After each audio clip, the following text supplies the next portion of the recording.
தொடர்ந்து ஆளுநர் வந்து தமிழக அரசை அடிக்கடி விமர்சிச்சுட்டே இருக்கிறாரு. அதுதான் முதலமைச்சரே எல்லாம் சொல்லிட்டார்ல.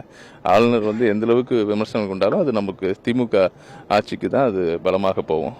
அதுக்கான அறிக்கையை கூட நான் இன்னைக்கு 2 நாளைக்கு முன்னாடி குடியரசு தினத்தை அன்னைக்கு நாங்கள் வெளியிட்டிருந்தோம்.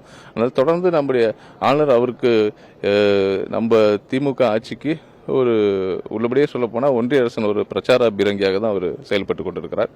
அதனால் அதற்கான அறிக்கைகள் தான் ஒவ்வொரு தடையும் நாங்கள் வெளியிட்டிருக்கோம். நம்முடைய முதலமைச்சர் அவர்களும் நம்முடைய துணை முதலமைச்சர்களும் அதுக்கான தகுந்த பதிலை ஒவ்வொரு இடத்துலையும் கொடுத்துக்கிட்டு தான் இருக்கிறாங்க. ஈரோடு இடைத்தேர்தலை பொறுத்த வரைக்கும் கடந்த இடைத்தேர்தலில் பார்த்தீங்கன்னா தமிழ்நாடு பூரா ஆட்கள் வந்தாங்க, திமுக நிர்வாகிகள் வந்தாங்க.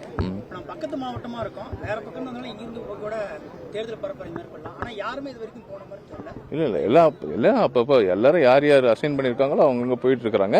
மிக முக்கியமாக அங்கே லோக்கலில் ஈரோட்டில் இருக்கிற நம்முடைய அமைச்சர் முத்துசாமி அண்ணா இருக்கட்டும், நம்முடைய துணை பொதுச் செயலாளர் நந்தியூர் செல்வராஜாக இருக்கட்டும், அவங்க எல்லா தேர்தல் வேலைகளும் அவங்க பார்த்துக்கிறாங்க. அதோட அந்தந்த பகுதிக்கு உட்பட்ட கழக நிர்வாகிகள் இருக்காங்க.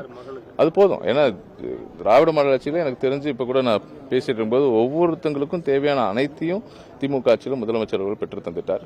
அது சுகாதாரமாக இருக்கட்டும், கல்வியாக இருக்கட்டும், அதே போல் சொன்ன வாக்குறுதி எல்லாத்தையும் நிறைவேற்றிட்டார். அதனால் 100% நாங்கள் நம்பிக்கையோடு இருக்கிறோம். பிரச்சாரமே போவாட்டி கூட நம்ம மக்கள், ஈரோடு மக்கள் உறுதியாக திமுகவுக்கு வாக்களித்து மிகப்பெரிய ஒரு வெற்றியை கொடுப்பாங்க. தொடர்ந்து சீமான் இது பெரியார் மண், ஈரோடு பெரியார் மண், ஆனால் பெரியார் மண்ணிலே ஒரு தகுந்த பாடத்தை எங்கள் மக்கள் அவருக்கு கண்டிப்பாக சொல்லிக் கொடுப்பாங்க.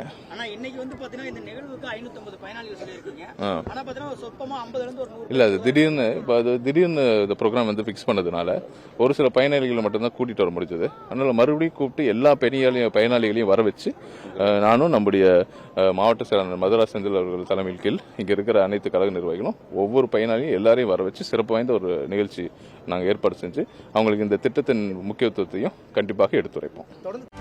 செய்திகளை உடனுக்குடனும் துல்லியமாகவும் தெரிந்து கொள்ள சப்ஸ்கிரைப் பண்ணுங்க.